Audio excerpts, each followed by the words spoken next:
Яг одоо цас орж байна. Цав цагаахан ариухан цас. Гэвч өнөөдрийн нийгэм бараан өнгөтэй байна. Энэхүү бараан өнгө бол архиталт юм. Архиталт хэмээх энэхүү бараан өнгийг бий болгогч хүчин зүйлс нь юу вэ? Хамгийн гол нь энэхүү бараан өнгнөөс ангижрах боломж хийгээд гарцсан юу вэ? Үнэхээр архиталт бол нийгмийн бараан өнгө, бараан сүүдэр юм. Энэхүү бараан сүүдэрт үр хүүхдүүд минь даарч үнэтэй бүхэн минь гандаж байгаа юм биш биз? Үзэгчдээ хамтдаа нэг эргцүүлцгээе.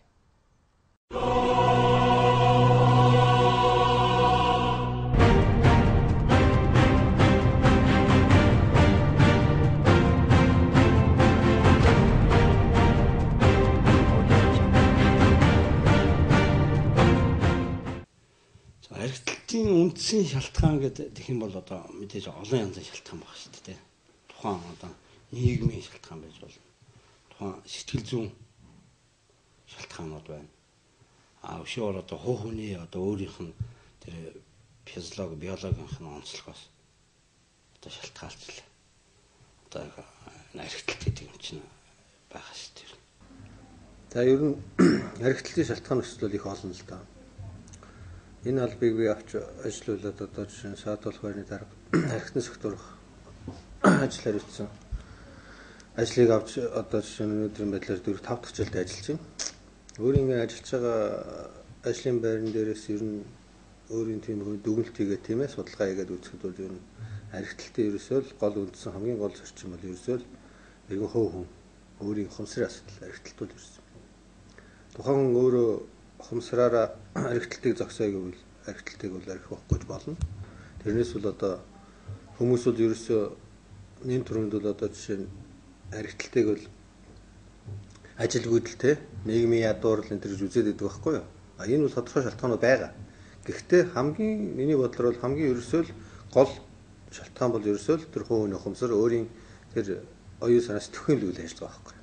Зүгээр ер нь бол манайд энэ архитектурынаас үүсч байгаа нөхлөө ядуурл мадуурл гэл янз бүрийн юм л хүчин зүйлээс гэдэг яриад байгаа тийм биш. Архитект буюу архин дондох өвчнөд одоо нэр бүтгэх шалтгаан бол дотор олон янз байгаа л да. Энэс хамгийн гол үндсэн шалтгаан бол хүний дотоод шалтгаан гэж байна. Хүний удам одоо бие физиологи сэтгэл зүйн одоо төрөлхийн байдал, удмын байдал бол аюул нөлөөтэй. Тэр нь ч одоо батлагддаг эцэг нь тийм ээ. Өвөг эцэг нь архи донд уудаг байсан хүмүүстээ бол архинд нэлээд орсон байдал бол судалгаагаар ажиглагдсан байдаг.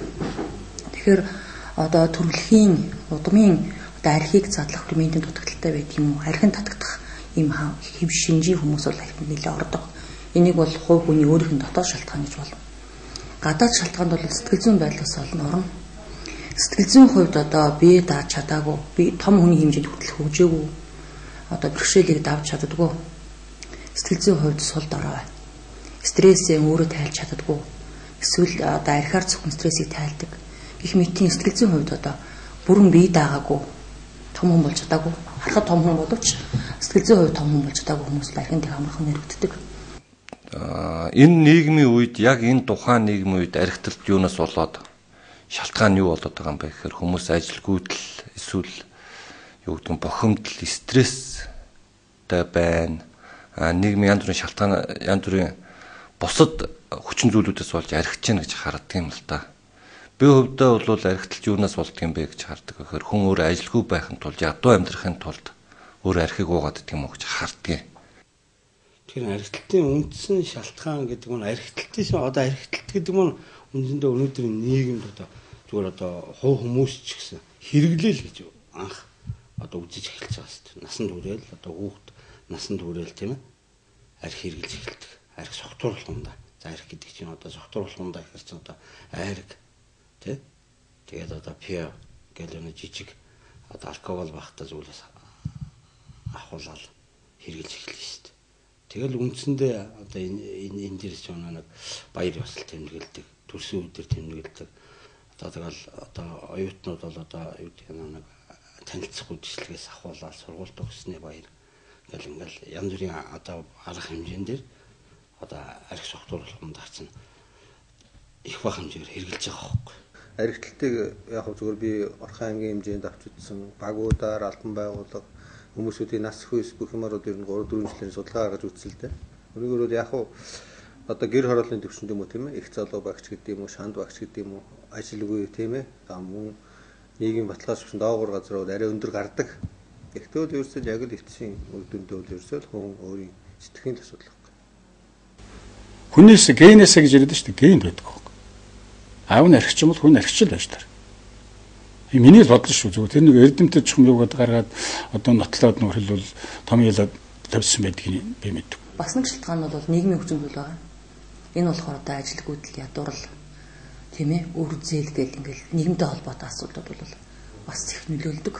Тэрнээс нэг айхтар том шалтгаан гаргаж ирэл энээс болоод арх уулаа гэхээр хэцүү болчиход байгаа юм л да. Ер нь арх уудаг хүнд бол шалтгаан мундаггүй шүү дээ. Ихнэр уур хүргээд тэр дургу үргээд нэг ажил хөөсөн ч өнөөдөр бүтэхгүй болохоор нь уур хүрээд шалтгаан бол мундахгүй дээ. Бараг тэнгэр муу харахаар дургу өрөөч гэдэг юм уу. Шалтгааныг бол мундахгүйгээр нөхдүүд гаргаж арх уучдаг. Тэрнээс яг архинд энээс болоод яалтчгүй арх уучлаа гэдэг тэр шалтгаан байна гэдэг бол байж боломгүй зүйл гэж харддаг. Бас нэг том шалтгаан бол гэр бүлийн байдал маш нөлөөлнө. Хажууд байгаа хүмүүс бол хүний бас юунд донтох, юуны хамааралд орох, яаж амьдрах вэ гэдэг бол бас ихэнх тэр дундаа хэрэгтэй хүмүүс хийх шалтгаалдаг. Гэх мэт олон одоо хүчин зүйл байдаг. Шинэ одоо хоёр найз, өнөөдөр одоо хоёр багын найз уулзлаа хэвчэнтэй юм шүү дээ. Дундаа нэг ганц юм. Эсвэл нэг газар ороод нэг ганц пэ ухаас ахуулаад. Ингээл энэ маань яг нэг пэ маань 2 пэ болдог. Тэгээд одоо 100 г болдог ч юм ингээд өргөж явчихдаг. Ийм л зүйл. Архин донтох өвчин нь бол ерөөсөө хүмүүс ойлгохдоо бол ерөөсөө зүгээр л нэг хитрхи архинд ороод ерөөсөө ар гэрээ хаяал тийм ээ годамжлал ба тэнмэл болтлоо усныг архаг архичин гэж архин донтох өвчтэй энэ хүмүүс гэж ойлгоод байдаг. Архин донтох өвчин бол ерөөсөө маш энгийн шүү дээ. Одоо энэ зүгээр энэ аж ахуйн нэгж байгууллага иргэдийн дунд ингээд хараад байхад одоо сүүлийн үед орхон аймагт ярьж шít баасан гараг тийм ээ 5 дахь өдөр бол ажилчид одоо 5 дахь өдөр болохоор заавал нэг 100 г татах ч юм уу тийм үү хамт олноор нийлээд нэг амралт маргааш нөгөөдөр амрахын юм чи нэг нийлээд 100 г татчих нэг ПО ч гэдэг юм уу тийм ээ энэ бол ерөөсөө архитектийн бас нэг юу шít гэв шинж шít сэтгэл зүг байх хэрэгтэй уухгүй гэж бодвол уухгүй тэгээ хэлнэ шүү дээ ил архич болох хэрэгтэй байхгүй багасаа тэр таргын нэрмэл ууснараа Түнс нийгмийн ядуурлаас ч юм уу ажилгүйс бол уучих юм шиг. Архих гэдэг зүйл зүгээр тааруулаад хэрэглэх хэмжээнд хүмүүс яриад идэх.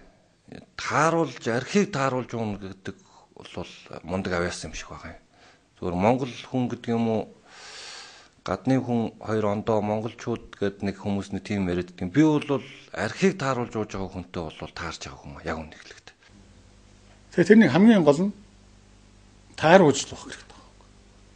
Дэлхийн одоо олон улс орноор явахад манайд бол архийг бол архи зарддаг өдөр 24 цагаас хоошоо зардаг. Гүнч манайд л байна. Бус дорнд бол ерөөсө чөлөөтэй. Архи зарддаг өдөр тэр дэлгүүртэй тэмцээд байгаа. Дэлгүүрийг хаагаад тэр зонхоо байж л. Уух нь уугаал идэх нь идэл явж л. Энэ маань хэрэглээд байх юм бол энэ маань тодорхой хугацааны дараа хүний бие махбод сэтгэл зүй маань өөрөө архины хамааралтай болж эхэлдэг. Өөрөөр хэлбэл одоо сэтгэлийн хөдөлгөөний одоо тэнцвэргүй байдлаас болоо тийм ээ. Манай баярлах, хөөрөх, гомдох, гутрах энэ бүхэндээ яг нөгөө согтуурлаханд хэрэгжилж эхэлдэг. За ингээд одоо хүний сэтгэл зүй хамааралд орж эхэлдэг. Ямар нэгэн тийм сэтгэлийн хөдөлгөөний тэнцвэргүй байдалд орсон тохиолдолд л одоо тийм архи хэрэглэж архи согтуурлаханд хэрэглэж эхлэх нь шүү дээ. Тий, архин дунд хөвчөж яг нэг хэсэг бол эрэгтэйчүүдийн тоо их байдаг, эмэгтэйчүүд нэг үзүүлдэггүй тий. Онцлогддоггүй төр байдаг гэсэн л да. Тэгээ сүүлийн үед бол эмэгтэйчүүд нэлээд бас архин татагдчихж байгаа. Тэгээд эмэгтэйчүүдэд хандаж хэлэхэд бол Монгол эмэгтэй хүнд бол архины хэрэглээний тийм чадвар байдгүй юм билээ шүү гэж хэлэх гээд байна. Яагаад гэхээр аюу амархан донтно. Эмэгтэй хүн 2 жилдэн баг уугаал донтчихно. Тэгээд донтсныхаа дараа шүү дээ. Тэрийг эмэгтэй хүний нэг юм тууштай чанар байдаг шүү дээ. Одоо гэр бүлийнхаа төлөө өөр хүүхдийнхаа төлөө ингээд тууштай чанар. Тэр чанар нь архин донтсон хойно эсрэгээр эргэждэг. Зөвхөн архиндаа тууштай байх жишээтэй. Тэгээ би олон хүн дээр ажиллаж исэн. Тэгээд тэрийг маш их эрэгтэй хүн бол нуухгүй. Би тэдэн жил болоо тэглээ инглээ. Тим юм болоо, ийм юм болоо орчдөг. Эмэгтэй хүн бол бүх юмудаа нуугаад байгаа болохоор туслахад аюу төвхтэй. Гэх мэтээр яг архины хэрэглээний хувьд бол Монгол эмэгтэй хүнд бол их төвхтэй. Архин додох өвчний хэвшин тодорхой байдаг шүү дээ. Өнөөдөр нь архи уучаад маргааш өглөө шараа талмаар санагдаж байгаа тийм. Энэ чинь архин додох өвчний эхний шинж. Ерөөсөө шар тайлна гэдэг бас бол. Мөн 7 хоногт 2-оос 3 удаа согтууруулганда хэрэгжилж байдаг архин додох өвчний шинж. Тэгээ заавал одоо тэр 40 хэдэн градустай энэ тэр архи. Заавал 38 байж. Монгол архи бол 38-аас доошоо байхгүй шүү юм. Дээшээ байгаа хөөхгүй. Тэгээ үнэтэй байгаа юм чинь. Тэгээд 100 грамтай архи бол их цөөхөн. 200 грамтай савлах байх шүү дээ чинь. Яг гоо гэхэлэр хямдхан тэр хоёрын хооронд 100 грамм аваад нөгөө хүн чинь тэгснээс бүтэн том шилээр нь зарсан дээр байхгүй. Ашгаа бодчих шүү дээ. Нөгөө хүүхдүүд маань бидний тусгал шүү дээ. Хүүхдүүд том болно шүү дээ. Аа болно. Ээж болно. Оюутан болно. Насанд болно. Тэр үед яхаа нөгөө архийг архи согтууруулахын чинь хэрэгжилж эхэлж шүү дээ. Энэ мань одоо өөрөөр хэлбэл тийм ээ. Өөрөөр хэлбэл энэ өөрийнх нь хүний өөрийнх нь хэрэглэнээс өвсдгөл юм байхгүй. Өвчин байхгүй. Орхон аймгийн хэмжээнд бол согтуурлын төвшинг бол барьж байгаа. Гэхдээ бол Орхон аймагч бас их тийм онцлог газар шүү дээ. Өөрөө одоо жишээ нь 80-90 орчим мянган хүнтэй маш их дамжин өнгөрдөг. Явуулан бүсгт. Одоо 90 шилжүүлэх хөдөлгөөний хийвээ баруун аймагуудаа шилжиж ирсэн айл ирэх хэрэгтэй. Маш их хөдөлгөөнд байдаг, дамжин өнгөрдөг. Барууны аймагуудын бүх хүмүүсүүд Орхон аймагаар дамждаг. Ерөнхийдөө баг хотцсон тийм ээ аймаг байхгүй. Тэгэхээр хүний хөдөлгөөн маш их. Одоо Орхон аймагч зүгээр дамжин өнгөрж төр оршин суугаа хүмүүстэй статистик бустайгаар 150 орчим мянган хүн байгаад байдаг шүү дээ. Энэ нь бол нэг өсөндөө гэмтрэг захиан согтуугаар үүдэх гэмтрийн өсөх гээд байдаг гэж илэрсэн.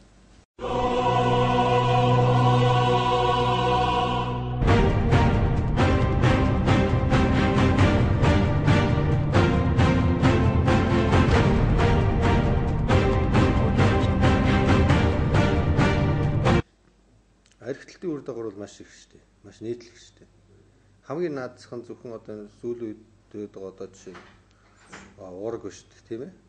Янз бүрийн тийм хөгжлийн гажигтай хүүхд төрж байна. Хамгийн наадсах нь жишээ. Цаашлаад ирэхээр архитектурын одоо тэр тухайн хүний одоо жишээ нэр төр тийм ээ. Алдар хүнд унж шүү дээ. Албан байгууллага дээр энэ архи удаг гэхээр л тэр хүн бол нэлээд доогуурлагдж. Мөн бус өөрийн болон бусдын эд хөрөнгө бие махбод эрүүл мэндэд тохирол учруулж шүү дээ. Наадсах согтуугаар тэрвэрч болоод л ослоор хийлээ тийм ээ. Энд чинь нэг л өөрөө гэмтэж, нэг л бусдыг гэмтэж, мөн бусдын эд хөрөнгийг эвдэж. Мөн өөрөө ч гэсэн хохирж байна. Тодорхой хэмжээний хөрөнгөөр. Тэгээ энэ архитектурын үр дагавар гэдэг гэх юм бол одоо өөрөө энэ архитект согтуул гэдэг зүйл чинь нэр томьёо чинь одоо нэг том агуулж байгаа байхгүй. Юухээр одоо өнөөдөр тийм компаничлсан архитект одоо зөндөө шүү дээ. Байлгүй гэдэг чинь алж шүү дээ нийгэмд. Ер нь дэлхийн их олон гондуураас Гватемалын тэрт бол архиугаад баригдсан хүн бол бариг цаазиа сонсдог. Архиужууд машин барьж яваад тэр нь баригдах юм бол бүх насаар нь хорно. Тэрнийг бол зэвсэг хэрэгсэнтэй адилхан үзтэй орнууд байж шүү дээ. Эмгэг өвчний хувьд бол энийг их уугаад ирэх юм бол донтох өвчин бол яхахгүй бий болдог. Яг гэвэл энийг шинжлэх ухаан өөрөө баталсан археологийн эмч бүхэл бүтэн археологийн шинжлэх ухаан бий болцсон учраас энэ бол яах аргагүй эмгэг өвчин бол юм уу? Архитектурын үр дагавар одоо архин донтох өвчин юм да. Тэгэхээр энэ одоо өнөөдөр энэ архитект чинь нийгэмд бол одоо энэ хатгаарцсан гэх бол. Тэгээ энэ үр дагавар айхтар л да. Ер нь энэ Монголд бол энэ архитектур гамшигын хэмжээнд өрчлөө гэдээ яриад эрдэнэт бичээ сонь дэр бичээд. Би гамшиг руу явцсан юм болов гэж боддог. Архич юу н хэрэглээгээр нэгэд туваачж байгаа хүмүүсийн чинь огт хэрэглэдэггүй хүмүүс. Энд бол Монгол бол цөөхөн ордог.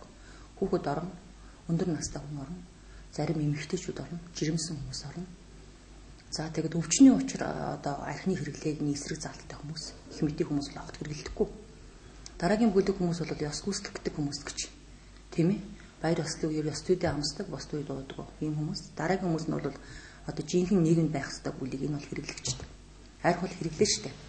бид нар талхаа сүү хэрэглэхтэй адилхан хэрэгжилж явах хэрэгтэй. Зүйл хэрэгэлдэг. Тэгээ яг хэрэглэгчийн хэмжээнд хэрэгжилж байгаа хэсэг бүлэг хүмүүс байгаа. Тэрний дараагийн нэвтрүүлэг хэрэглэгч нар тэгээд тэрний дараагийнх нь архин дунд хөвчтэй байдаг. Энэ нь бол ерөөсөө архитектийн гол шалтгаан бол сэтгэлийн хөвөрлийг маш өндөр тавьждаг. Согтуулга хэрэгэлсэн хүн бол. Хүмүүс болохоор өөрсдөө согтуулганд даваад гуниг гашуудал зовлонгод тайлс гэж ярьдаг шүү дээ. Энэ нь шал буруу бодлоо. Зүгээр нэг анагаах ухааны доктор ярьж ирсэн. Юу вэ гэж ярьж ирсэн бэ гэхээр арх уудаг хүн нэг хүүхэд нь инстинктээр яг тийм хүнтэй очиж амьдэрдэг гинэ.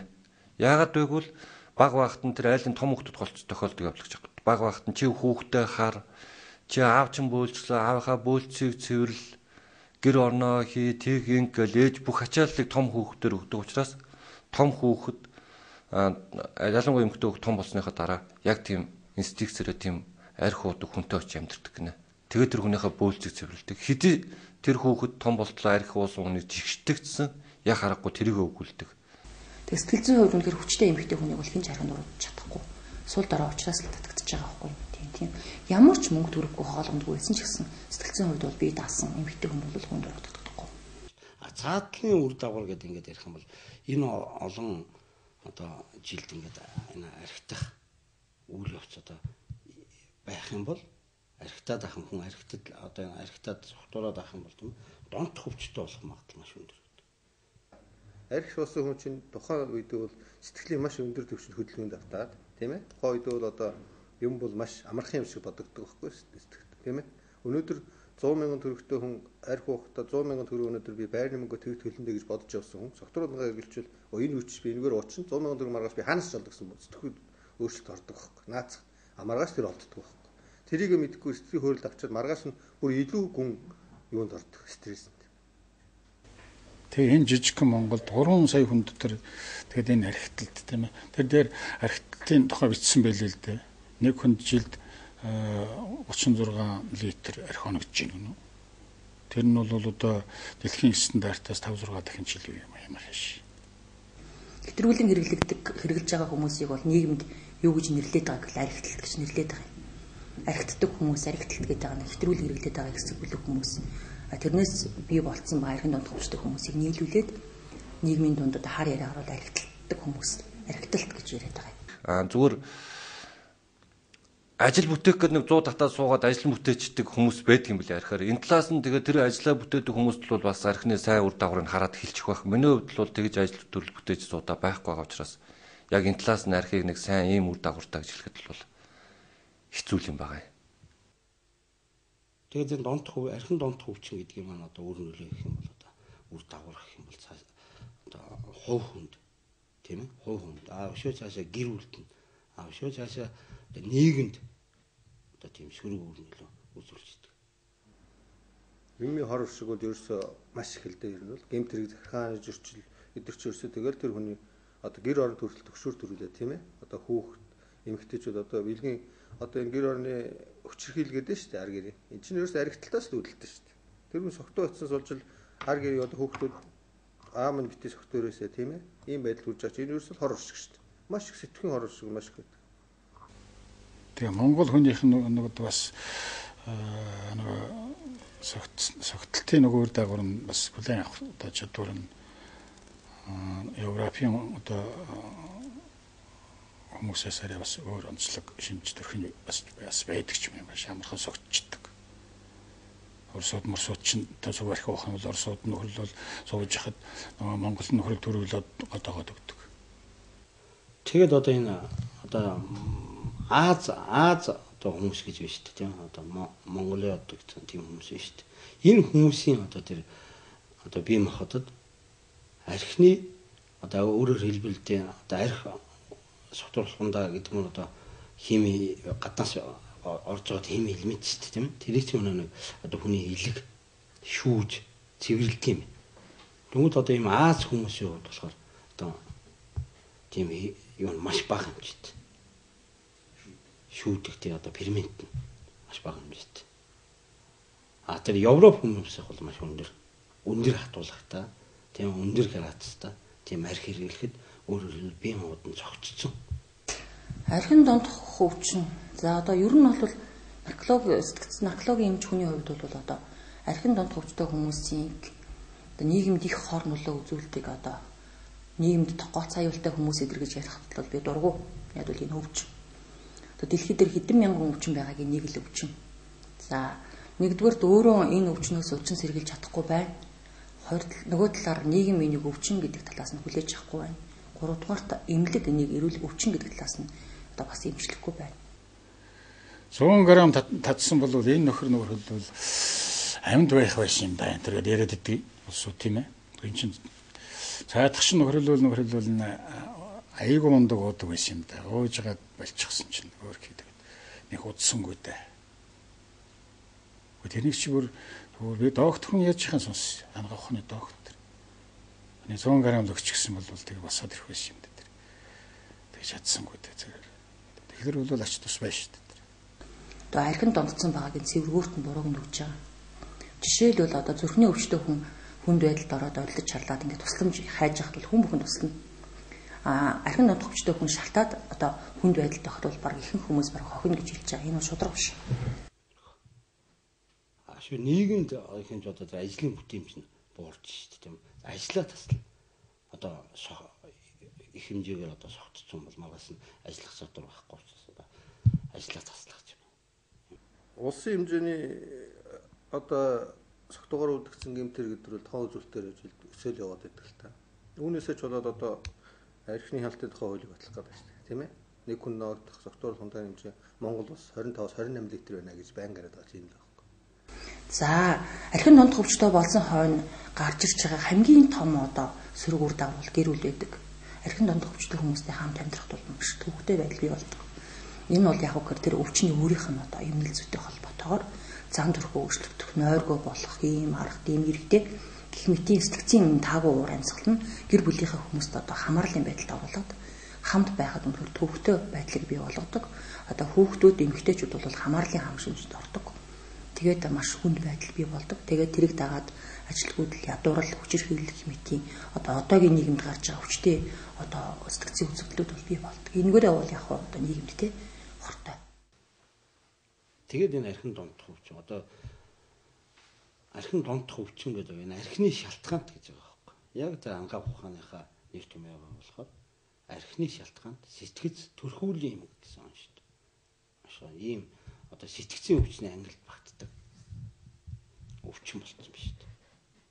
За энэ болохоор одоо 1956 онд дэлхийн эрүүл мэндийн байгууллага одоо өвчин гэдэг юугаар бүртгэж аваад оролцсон сэтгцийн өвчний ангилд оролцсон.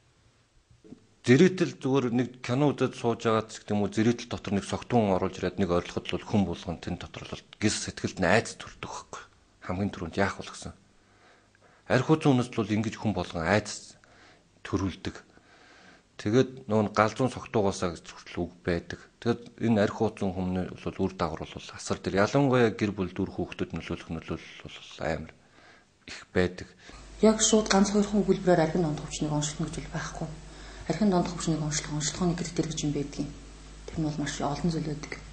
Тэр нь болохоор сэтгцийн өвчний F10 дугаар ангилд байдаг сэтгцийн өвчний оншин шалгуур гэж байна. Тэр бүх оншин шалгуурын 60-70% хангаж байгаа хүнийг архин донд хөвчтэй хүн гэнэ.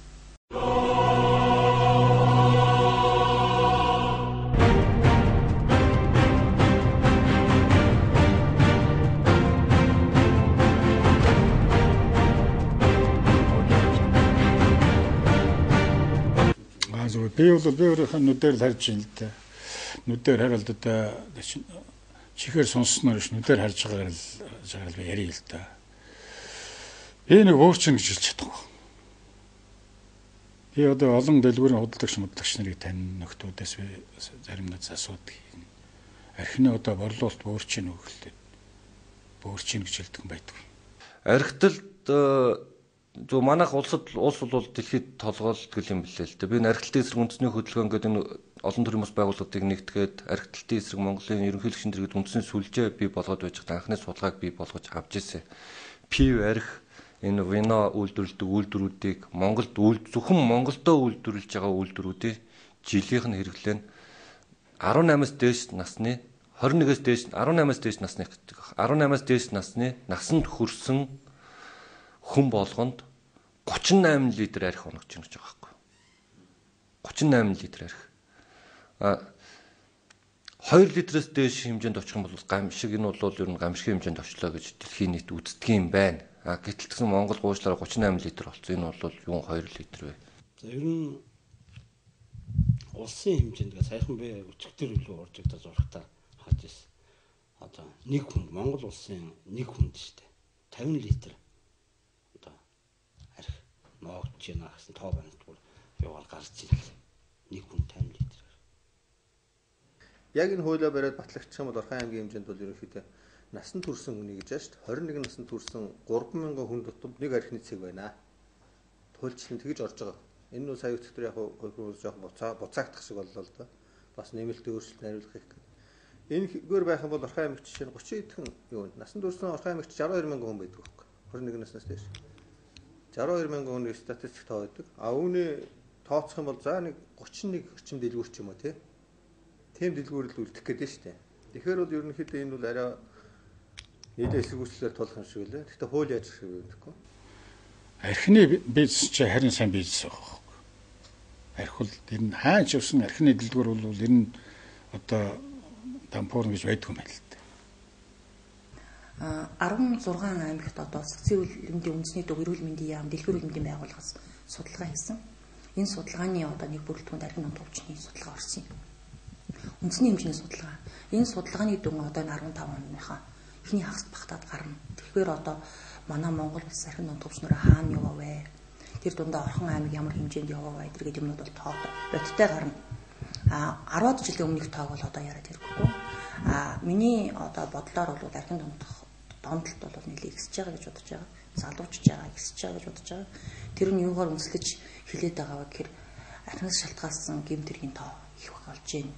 Архины хордлоготой, архины байдлаар 103 хүлээ авах ирж байгаа хүний тоо эрс их байна. Гэмтлийн тасагт ирж байгаа архины одоо бас болсон гэмтэл тосол мөртлүүд их байна. Архитай холбоотойгоор зам тээврийн ослууд их гарч ийн, зам хүлээлгч их гарч ийн. Энэ бүгд чи юу гэлж иж байгаа вэ гэхээр нийгмээс гарч байгаа энэ мессежүүд чинь архины хэрэглээ чинь маш өндөр байна. Хэтрүүлэн хэрэглэгчдийн тоо өндөр байна. Хэтрүүлэн хэрэглэгчдийн тоо өндөр байхад архины дунд төвчний тоо тасралтгүй өснө. Тэгэхээр энэ бүгд бол юу гэлж байгаа гэхээр ер нь бол Эрдэнэ дотор бол архины дунд бол их болж байгаа гэж би бол дотроо үнэлж байгаа. Судалгаанууд нь ч гэсэн тиймэрхүү гарах байх гэж бодож байгаа. Энэ бол одоо 2006 онд бол одоо 28 гэж яригдсан. 28 литр гэж яригдсан. Өнөөдөр одоо нэг хүн 50 литр ногдож байна. Тэгэхээр өнөө хэрэглэгч нар маань байгаад байгаа учраас л одоо яг тэр литр арх согтуур хундааны тэр литрийн юм нэг хүнд ногдох хэмжээ нь одоо ихсэж шүү дээ. Одоогор бол энэ ажлыг авахад бол 2012 онд бол Орхон аймагт бол нийт 453 цэг байсан. Арх согтуур үйлчдэг. Өнөөдрийн байдлаар бол яг юугаар бол 396 цэг баг. Энэ нь бол 65-6 аж ахуйн нэгж бол тусгай зөвшөөрөл өчнгөө болгосон. Үүн дундаа бол одоо чинь орон сууцны иргэд давхарт байрладаг одоо кафе тийм ээ согтуур хондог үйлчдэг худалдан борлуулдаг бүх дэлгүүрийн тусгай зөвшөөрөл бүгдийг аймаг үед цааш сунгаагүй. Мөн согтуур хондоо худалдан борлуулдаг цэг цагдаагийн байгууллагад одоо жишээ нь хуульч өрчөө тийм ээ насан туршийн үнд худалдаа болсон ч юм уу цаг хэтрүүлэн ажилласан ч юм уу мөн засаг даргын захимж өрчөөд тийм ээ зарж болохгүй өдөр жишээ нь мягмар гараг Орхон аймгийн засаг даргын захимж мягмар гараг 15 өдөр байгаа ш тийм үү энэ өдрүүдээр согтуур хондоо худалдсан тогтоогдоод манай дээр зөрчил гаргаад ирээл арга хэмжээ авагдсан бол манайх аймаг руу санал өгөөд аймгийн засаг даргын зөвлөлөө урлаас бол энэ аж ахуйн өчрөгчгүй болгож байгаа. Ийм байдлаар өнөөдөр бол 60 эдийн засгийг бууруулсан байгаа. Энэ бол одоо нөхөрлөө буу үнэн гэсэн ойлголт ирсээд минимум болно гэсэн ойлголт ирсэн байхгүй. Ерөөсөө эрүүлжүүлэх байр чи одоо цагдаагийн газрын саатуулах байр гэдэг нэр нь өөрчлөгдсөн болохоос хүлээж авдаг л хүлээж авч байгаа шүү дээ. Ягаад гэвэл согтуур хондоо хэрэгэлсэн итгээд согтуугаар тээвэрч болоодсон ч юм уу тийм үү? Годомч талбай жижигэр танхаарсан ч юм уу? Гэр орондоо төгшүүр төрүүлсэн. Мөн гэмт хэрэг захиргааны зөвшөөрөл үйлдсэн. Ийм хүмүүсүүдийг бол манайхад хүлээж авч байгаа. Ахаас ч аргагүй хуулиараа. Энэ хүмүүсүүд ерөөсөө одоо эрүүжүүлэгч хүмүүсүүдийн баг 90-95% эзэлтийн. Яг нэг бол. Зүгээр согтуур хондоо хэтрүүлэн хэрэгэлчээ тийм үү? Өөрийн хаа байгаагаа мэдэхгүй. Гэрээ хаягаа олж мэдэхгүй. Ийм хүмүүсүүд ээ шүү дээ. Унтчихдаг одоо Годомчин тасраа унтсан гэж ярьдаг ш манай монголчууд тийм үү? Тийм хүмүүсүүд нэг л одоо жишээ нь цагдаагийн байгууллага хүлээж авахаар тэр хүнд бол уулын цаг тэр хүн зөрчил гаргаагүй тийм үү? Яг зөвхөн хэвтрүүл хэрэглээд өөрөө мэдэхгүй бусдын хараатаас болоод зөвхөн хэвтрүү бие организм хянаж чадахгүйгээр хэрэгэлсэн байж болно шүү дээ. Тэр хүнийг гэрээ хаанаагааг нь очиж мэдэхгүй хүргээд өгөх гэхээр тийм үү? Годомч талбайд осгож хөлдөж өгөхөөс урьдчилан сэргийлж хамгаалж. Тэгэхээр тэр хүн зүрхийн арх хэвтрүүл уусаас зүрхийн дутагдалд орсон ч юм уу тийм үү? Тархины тусаа хангамж одоо алдагдсан ч юм уу? Ийм байдлаар тэр хүн унсан байж болно шүү дээ. Энийг тогтоохын тулд эмнэлгийн байгууллагад шилжүүлж байгаа. Энэ нь бол яг л эмнэлгийн үйлчлэл хэрэгтэй тэр хүнд.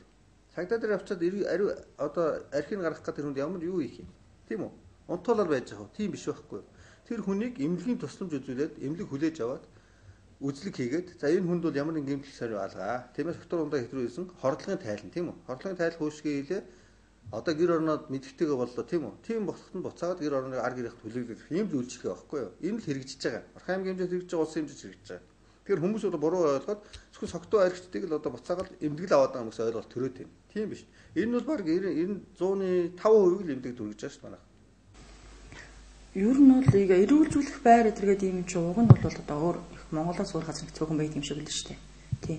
Яг ингээ бие авч чадах чадваргүй болонгууд нь тусгаарлаад ингэж авч байгаа. Нэг талаас аюулгүй байдлыг хангаж байгаа боловч нөгөө талаас бол эмнэлгийн тусламжаас авч байгаа холж байгаа юм байдгийг. Тэгэхээр шууд одоо эрүүлжүүлэх гээд эмнэлэг дээр авч ирж байгаа нь бол бас нэг талаар буруу юм шиг. Тэгэхээр хордлого тайлах төв гэдэг юм байвал их зүгээр байгаа юм л да. Одоо хордлогын тоо маш ихсэж шүү дээ. Тэгэхээр шууд сэтгэлийн цэцэг рүү биш хордлого тайлах төвүүд байгуулад тэнд нь сайхан хордлогын тайлаад туслыг хийгээд нойрсуулаад тайвшруулаад тий.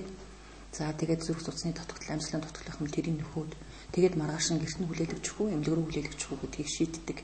Тиймэрхүү юмнууд бол гадаад орнуудад байд юм л. За энэ дэр нэг л ойлголт байх хэрэгтэй.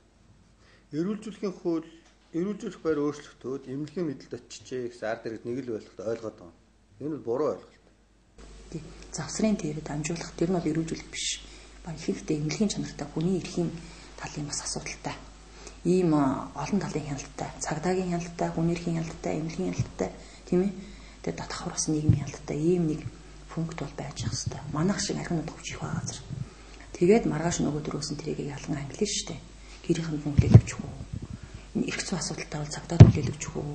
Эмнэлгийн асуудалтай бол эмнэлэгт хүлээлгэж хүү гэдэг иймэрхүү байдлаар зохицуулт хийхгүй бол эрүүлжүүлэх байрыг шууд эмнэлэг болгон хувирах гэдэг үлийн ёстой. Үнэн нь буруу асуудал. Тий.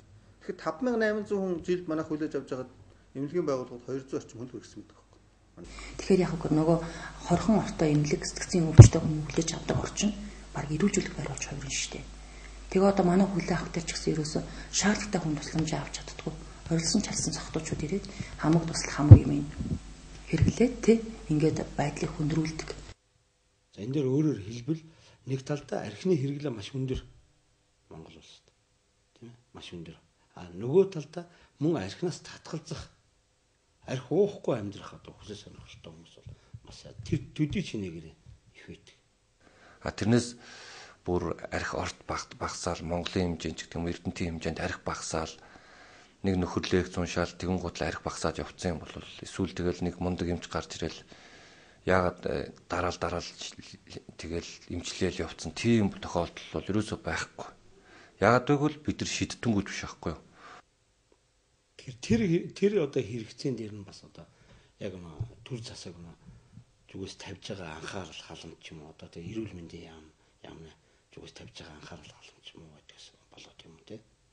Яг энэ сул орон зай дээр одоо тэр арх уухгүй байх гэсэн тэр хүмүүсийн хүсэл сонирхол төр одоо тоглолт хийдэг хүмүүс зөндөө шүү дээ. Сүүлд бол нэлээд бас нэг шинээр олгогдсон зарим нэг тохиолдол байгаа. Энэ нь болохоор одоо жишээ нь Орос улсны нэг давхарт үйл ажиллагаа явуулж байгаа согтуур улмаа цэгэр үйл ажиллагаа явуулж байгаа кафе тийм үү?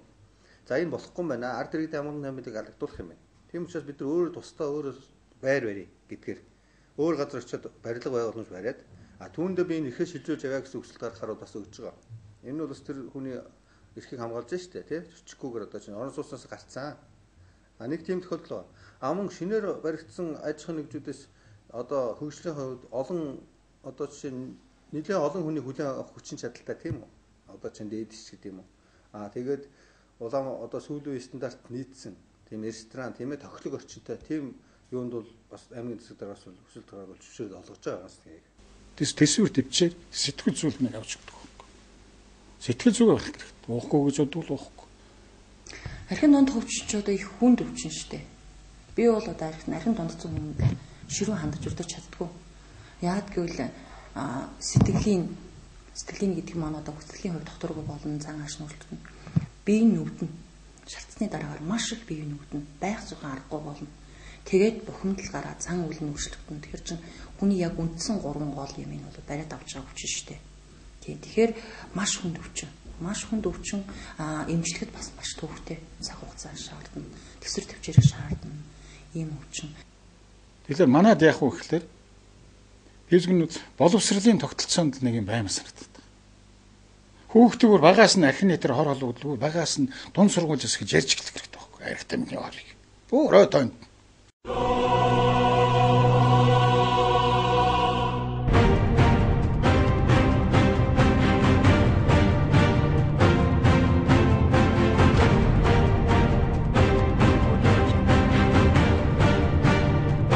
Энэ гарц бол нэг архины дэлгүүр мөлөөрт болох холбоо шүү дээ юм бол. Бүр архины дэлгүүр байдаж бүр хичнээн чоглон байсэртэй хамааралгүй. Тэр архины тоо худалдаг цэгийг багасглаа гэдэг бол архитал багасна гэсэн үг байхгүй. Энэ бол бараг сөргөөрөө болно. Тийм учраас яг ерөөсөө хүмүүсийг бол шууд огт битгий ариг хамс гэж хэлээд бол хэзээ ч үгэнд орохгүй л байхгүй. Хүмүүс хэрэглээ юм чинь. Тийм учраас яг эхнээсээ л хүн бүхэн яг заах ёстой одоо стандартаар хэрэглэдэг байх хэрэгтэй. Тэгэхээр манайд яах вэ гэхээр физикнүүд боловсролын тогтолцоонд нэг юм баймар санагддаг. Хүүхдүүгээр багаас нь архины дээр хор холбогдолгүй багаас нь дунд сургууль засгиж ярьж эхлэх хэрэгтэй байхгүй. Архитай миний хоолыг. Өөрөө тоонд. За архитектаас гарах гээд ер нь арх уухгүй байх амьдралын хэв маягт суралцах хэрэгтэй. Арх уухгүй.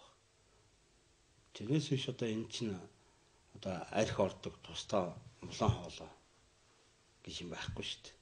Тийм учраас яг тэр архитектгүй эрүүл амьдралын хэв маяг суралцах. Аливаа баяр явслал. Тэр сэтгэлийн хөдөлгөөний тэнцвэргүй байдал тийм. Энэ бүхнийг л одоо эрүүлэр давж туулах хэрэгтэй. Эрүүлэр өөрөөр хэлбэл баярлж чаддаг байх хэрэгтэй. Эрүүлэр хөөрч чаддаг байх хэрэгтэй. Эрүүл сарвалаар тэр яг одоо юу гэдэг гутарч тэр сэтгэл готролд орсноо давж туулах тийм. Стресст орсноо давж туулах хэрэгтэй. Орхон аймгийн хэмжээнд одоо чинь төрийн бус байгууллагууд байна шүү дээ. Одоо арх ассоциац төвч гэдэг юм уу тийм үү? Зөвхөн сэтгэл зүгээр эмчилдэг тийм ээ тэр хүнийг. Тэр сэтгэл зүгээр эмчлээ тэр хүнийг тухайн нөхцөл орчинд өөр байршуулаад тэр хүн өөрөө хөдөлмөрлөө тийм ээ арх гэдгийг зэгшүүлээд тийм байдлаар яг цагдаагийн байгууллага ч юм уу орон нутгийн байгууллагууд хамтраад тийм ээ сэтгэл зүйн тийм том төвүүдийг нээх шаардлагатай мөн юу хардыг. Одоо зүгээр тэр цугларч идэг. Одоо нэг Иесусийн төвгөр хүмүүс цугладаг ш. Тэр шиг ассоциац тийм ээ. Зөвхөн тэр хүний сэтгэл зүгээр эмчилдэг маш тохиолог орчинтай. Бас хамтран маш сэтгэл зүйдаашийн том баг эмчнэр тийм ээ. Зөвхөн тэр нь бол зөвхөн эмнэлгийн байгууллага байдаг биш. Гэхэд эмнэлгийн байгууллага, хуулийн байгууллагаас орсон ерөөсөө тийм комисс тийм баг ажиллаж идэг. Тэр багийн эмчнэр одоо сэтгэл зүйчд бол бүр том тийм бүлэг бүр том хэмжээний тийм эмчилгээний тийм юутай урт хугацааны тийм ээ. Тийм байдлаар бас нэгдүгürt нөлөөс нь тийм төрийн бус байгууллагуудыг байгуулмаар санагдтыг. Зөвхөн архитектийн эсрэг үндэсний хөдөлгөөн гэдэг би бодлогын төвшөнд нь ажиллах гэж энэ олон төрийн бус байгууллагыг нэгтгэж Монгол Улсын ерөнхийлөгчийг архигүй Монголын төлөө сүүргүүлж 2010 оны 7 сарын 15-нд энэ зүгээр нэг сонь жишээ дурддаг. 2010 оны 7 сарын 16-нд 11-нд нь 12-нд нь цуглаан хийх гэж дийлээгүй. Наадамтаа болохгүй гэдэг. 16-нд нь архитектийн эсрэг Монгол хүмүүр нэгцгээ гэж манай үндэсний хөдөлгөөн анхны архитектийн эсрэг цуглааны зохион байгуулжсэн. Тэгэхэд сайн дураараа нэг 2000 3000 орчим хүн цуглаж ирсэн. Тэгэхэд их хурл засгийн газар ерөнхийлөгчийн тамгын газраас хүн ирж бидэнтэй нийлж үг хэлээгүй шүү дээ. Нэгдүгээрт нь болохоор тэр одоо төр засгийн зүгээс тэр бодлогоор архины үйлдвэрлэл тийм ээ импортоор орж иж байгаа арх шахтуур болгоомда мөн худалдаа тэр үйлчлж байгаа газруудад одоо зохицуулт хийх маркер. За энэ бол одоо манай төр засгийн хэмжээнд бол одоо мэдээж бас нэлээд яригддаг тийм энэ архины дэлгүүрийн цэгийн одоо дэлгүүрийн тоогц өөрүүлээ гэл ингээл тийм ээ тэр үйлдвэрлэлд хяналт тавьдаг одоо чанар стандартт нь За энэ бол төр засгийн зүгээс авдаг арга хэмжээ. Хоёрдугаар болохоор сургуулийн бага насны хүүхдүүдэд тэр дундаа нөгөө даган дурах одоо шат гэж байдیں۔ Хүүхд хүний хөгжил чинь айгүй олон үе шатаар явагдана. Хэрэгцээ наснаас нь дээр онцлогтой. Тэгэхээр яг сургуулийн ямар насны хүүхдүүдэд арх тамхины тухай лекцийг биш үү? Яг амьд бодитойгоор хийх хэрэгтэй бай. Энэ бол маш чухал. Тэр үед сууж өгсөн мэдлэг бол хүнд айгүй том сургамж болдог. Тийм учраас ер нь одоо нас хэлээд хүүхдүүд дээр айгүй сайн ажиллаад. Тэгээд тэднэр дээр битгий амсаараа, битгий арх амсаараа гэхгүй шүү дээ. Тэрөөсөө эхнээс нь хилээд ингээд явах. Ийм юм мэдрийг улс суурьтай хийж өгч ажлын байдал бол үр дүн төрөх байх гэж бодож байна. Ер нь энэ сургуулиуд тэрнийг ярьдаг шүү дээ. Би л өнөхрөл одоо бага сургууль байж хат архины тухай ярьж байсан. Би мэдэхгүй юм байна. Техник хүмдээ сургууль би сурч бүгдийг төгссөн. Архины тухай би нэгж лекц ярьж авах. Тэр үчин за үйлдвэрт бол хагас өдөр усааны уншлагаараа улс төрийн сонсгол ингээд явуулдаг гэсэн. Олон улсын байдлаар нөхөс арх тамхины тухай бол тэр үед ярьдаг байсан шүү дээ. Тэгэхээр одоо бол яг уу гэхлээр энэ арх тамхины сурчлага бол маш нарийн сайн хийж өгөх хэрэгтэй л дээ. Хуулинд дэвш байхгүй. Бүх юм хуулиар зохицуулдаг байхгүй. Архины хуулигаар гоё болчих юм. Би тэр эрдэнэчмгийн тэрийг би хэрэг их хурлын гишүүн байсан бол тэгж мангартаж явахгүй. Шал өөр өнцгөөс явна, өөр өнцгөөс харна, өөр өнцгөөс ярина. Хүн яагаад арх уухаа болъё гэж боддөг юм бэ? Ер нь тэр одоо сайхан баярлж хөөрөөл тий. Арх угал тэмдэглэл аль залуу хар залуу наснаас л эхэлж байгаа шүү дээ. Арх сухтруулахунд хэрэглээ. Тэг хэдэн үед нь болдго юм бэ? За энэ хүний амьдралд арх уудаг одоо байдал нь тийм ээ. Тэр хүний архиталт нь тэр хүний амьдралд нь нөлөөлөд эхэлсэн цагт байна. Өөрөөр хэлбэл одоо тэр ангаах ухааныхаа хэллэгээр архин донтох өвчнийхөө 2 дугаар үе шатанд орсон үедээ хүн арх уухгүй байх арга замыг хайж эхэлдэг. 2 дугаар мөн аж ахуйн нэгж байгууллагууд бас хариуцлага өгөх хэрэгтэй. Тийм ээ. Өөрсдийн ажилчдад маш тийм архиталтыг басах тийм соёнгийн өөрчлөлт маш хийх хэрэгтэй байхгүй. Одоо тэр хүн ажлаа хийдээ тараад явлаа тэр аж ахуйн нэгж манайд хамаагүй гэж ойлгодог. Тийм биш. Иргэнийхөө тэр ажилчин албаагчийнхаа арт тал руу бас харж яддаг, өсөж яддаг. Арт нь юу болохгүй тэр үнд тийм жаргал зовлыг. Энийг бас одоо байгууллагын удирдлагууд энэ төр маш сайн судалж харж яддаг. Ийм байдал бол одоо жишээ нь төрийн бос бүх байгууллага ерөөсөө яг тэрийг хөвшүүлж явах хэрэгтэй хүмүүс мөн л. Үйлдвэрт тэрс архир гэлдэг хүнийг бол судалгаа гаргаад бүр тэрнийг бол урамшуулдаг тийм ээ. Механизм бий болгоч. Тэгвэл нэр энэ цус чинь нөхрөлөл архиу дуугаар надаас илүү цал авч чинь. Вэ нөхөр чинь бол архиу дуугаар нөхрөлөл 3 байраа шагнуулсан байна. Вэ нөхөр чинь архиу дуугаар энэ чинь нөхрөлөл цалин мөнгө нэмэгдээ явчих. Нөгөөд ч архиу дуугаар нөгөөд ч ажил болоо хийцсэн байна. Компани хамгийн түрүү орцсон байна. Нөгөө нөхөр чинь архиу уудгаас гэр бүлдээ бол хүүхдээ сан хүмүүжүүлсэн ингээд аав ээж тэдний хүүхдүүд чинь нөхрөлөө бүгдээрээ гадагшаа сургуульд явсан байна. Ингээд нөгөө эдийн засгийн хөшөөргөөр ингээд яриад эхлэх юм бол энэ үр дүн гарна. Багийн дэргэд багийн нийгмийн ажилтан гэж нэг нөхөр байна. Багийн ажилтан гэж нэг өөр нэг нөхөр ингээ хоёр нөхөр ажиллана. Энэ дэр нь ядаж нэгэн дээр нахад оронтой гаргаж өгөөд багийн сэтгэл зүйчнэрийг бивэлдэх хэрэгтэй. Сэтгэл зүйчнэр очиж мэрэгсэн сайн сэтгэл зүйчнэр байгаа цагт бол хүн зовлонгоо ангаах гэж арх уудаг сэтгэл зүйчнэр очиж сэтгэлээ онгоод сэтгэл зүйч зөвлөгөө өгдөг байх юм бол энэ орон гэрт архиталт бол багасах болно. Эмэгтэй хүн ч гэсэн одоо гэртээ хүнсээ цуглуулдаг штэ. Гэхдээ ПВ архи хамт авдаг л хэвээр. Айл гэр бас өдрөөс эхлээл хөрөвчөнд чинь тодорхой хэмжээний архи ПВ талах ингээл сүтэйгийн хутгалтад байж идэг. Хэрэг болол хэрэгэлдэг, хэрэглээ болохгүй хэрэглэдэггүй. Ингээл хэрэглэх үедээ хэрэглээл стандартаар ингээл хэрэглээд яваад байдаг. Ийм хэмжээнд хүчих юм бол бөөнөрөө сууж мөнгө цуглуулж явах ийм тийм асуудал бол шийдэгдэхгүй шүү дээ. Өндөр хүчтэй орнууд бол ер нь тиймэрхүү байдаг. Тийм учраас наркологи архиныхаа худалдаа дээр гэж их ач холбогдол өгч амар том хууль баталж байгаа шүү дээ. Хар тамхин дээр л илүү анхаардаг юм лээ. Одоо нэг архин донтох өвчтөө буюу тэр архины шалтгаан сэтгэл төрхүүлийн ингэхтэй юм те. Хүнийг эрүүл сарвал тийм ээ. Буцаад эрүүл сарвал амьдралын хэв маягт оруулахад 2 жил хүртэл хугацаа шаардлагатай. 2 жил. Тэгээд нэг ийм донтох өвчтөө хүн дээр 5-6 хүний мэрэгжлийн хүний шүү. Мэрэгжлийн хүний баг ажиллаж байдаг. Өөрөөр хэлбэл Тийм ээ. 5-6 хүнтэй нэг баг л нэг хүнээр ажиллах нь шүү дээ. Яг манай Монголын нөхцөлд бол одоо яг гэр архин донд ховчны эмчилгээ бол үндсэндээ 2 чиглэлээр явагдаж байна. Нэг нь болохоор яг гэр архинаас гаргадаг тухай одоо архинд харшил үүсгдэг ийм бэлдэмлүүд байдаг. Тэрийг тодорхой дозоор эс хэмээр ууж хэрэглэж хагаад тэгээ явандаа тэрнээс нөхцөл рефлекс үсэж чигшээд гарч байгаа хүмүүс зөндөө бий. Одоо ч эмчилгээдэд явж байгаа хүмүүс байна. Нөгөө талаар одоо оюун ухаанд нь нөлөөлөд бүлгийн сэтгэл зүйн журмаар хичээлж байгаа эмчилж байгаа юм тохиолдол байна. Одоо энийг болохоор нэг Миннесота загвар эмчилгээ буюу бүлгийн сэтгэл зүйн гэдэг. Ийм хоёр эмчилгээ байгаа. Архины албатай эмчилгээнд орохоор ч юм уу тийм ээ. Одоо согтурханд хэтрүүл ерөөс одоо энэ архины юу гэдэг шүү дээ. Донд хөвчтэй болцсон гэдэг шүү дээ. Орхон аймагт яг цагдаагийн байгууллагын судалгаагаар өнөөдөр 360 хүн бүртгэгдсэн мэт. Эдгээрт одоо удаадараа өрүүлжүүлэгдсэн тийм ээ. Гэр бүлийн таагүй орчинд хөрүүлж идэх. Думч талбай согтурханд хэтрүүл эргэж одоо манай байн хүргэж ирдэг ч тийм. Ийм юугаар 360 хүн яг сүүлийн үеийн бүртгэхээр би бүртгэсэн мэт. Энэ хүмүүсүүдийг одоо жишээ нь яг судлаад үзэхээр манай Орхон аймаг чинь бараг л хотист тус төрсэн байхгүй. Архины албатай эмчилгээ одоо бүсийн хэмжээнд юм уу? Орон нутгийн хэмжээнд байгуулах хэрэгтэй байхгүй тасаг. Бүр эмнэлэгдэр. Одоо зөвхөн орхон биш, орхон булган тийм ээ, баруун аймагуудын юуг хангасан ч юм уу, Төвийн бүсийн аймгийг хангасан ч юм уу. Тасаг байх хэрэгтэй. Одоо бол ерөөсөө архины албатай эмчилгээ чи зөвхөн Төв аймгийн Баян сумд шүү дээ. Эндээс одоо 6-700 км-ийн зайд. Нэг хүн би нэг архины албатай эмчилгээнд хөөгөө явуулах гэсэн юм аа. Та туслаач гэж надад орж ирдэг байхгүй. Тэр хүнийг цагдаагийн байгууллага ганцхан шууд тийш хүргэх боломж байдаг. Орхон аймгаас очиход төлбөр авдаг. Тухайн одоо албатай эмчилгээ.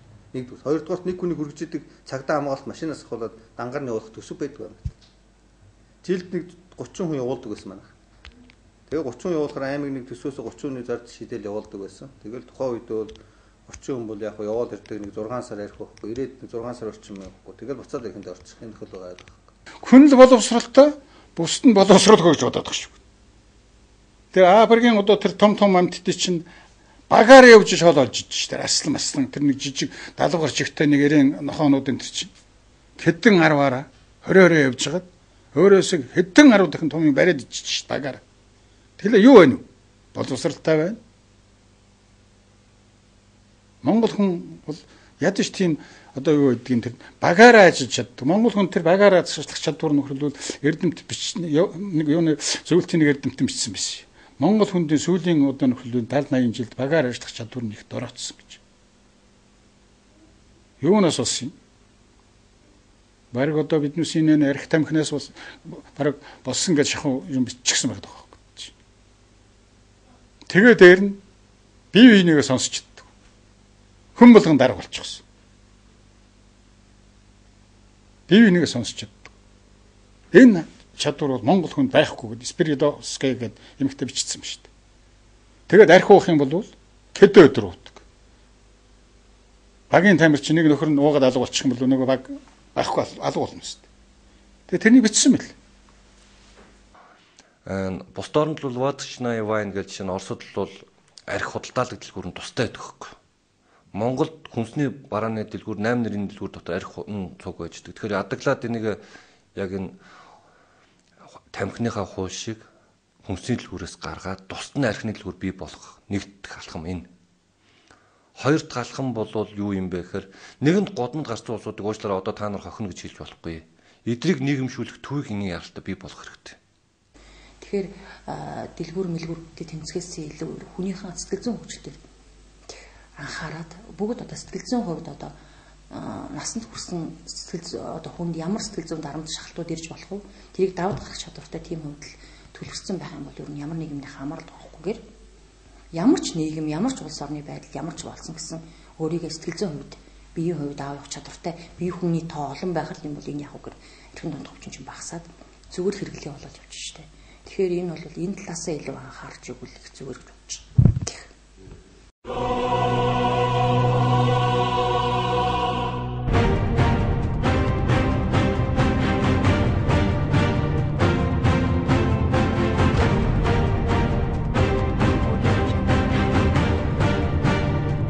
Ер нь бол архины хяналттай хууль бол нийгэмд бол одоо миний бодлоор бол хэрэгтэй гэж үздэг. Гэхдээ энийг арай бас нэг одоо боловсронгуй болгож ижил гаргамаар юм бол гэж бод тий. Яагаад гэвэл одоо хууль батлагтаа гэдэг архины хөндлөлтөө хуулийг их хурлын гишүүд одоо хууль саншлах ихээр саншилж байгаа шүү дээ. Тэгээд дэше явуулаа гэхэд цагдаагийн байгууллага ч юм уу архины хөндлөлтийн тухай хуулийн ийм төсөл ирж байна. Та нар хилцээд ягаад хацаа гэж ерөөс маш давчин хэмжээний хугацаанд ирүүлдэг л тий. 1-2 хоногийн дотор ч юм уу. Тэгээд тэрийг үл яг аль багчтаараа хэлцүүл хариуг нь явуулдаг ийм санал байна гэж. Ийм саналыг биш архины хөндлөлтийн хууль гарлаа гэхэд Монгол улсын ард түмний бүгднийг санал авах хэрэгтэй. Миний үтгэд тийм бодол байдаг. Яагаад иргэдийн бүр аймагт нь хэлцээд байна. Аймгийн бүх иргэдээ санал аваа. Тэр дундаас авах хаяа тийм ээ. Эцэст ингэ шүүлтүр хийж ижил гаргалуулж үрд. Тэрнээс шууд одоо жишээ нь 3,000 хүнд нэг архины зөвтөр хундаа эцэг байна гэж яг суульчч маш их эсэргүүцэлтэй тулна. Тэр хуулийг баримтлал ажиллаж биднэрт маш хүндрэлтэй л тийм. Одоо тэр чинь 7,000 гаруй архины эцэг байгаа юм шүү дээ. Тэрнийг ч одоогоор 3,000 төр болгочих гээд байгаа юм. Тэр өчтөр ярьж л шүү дээ.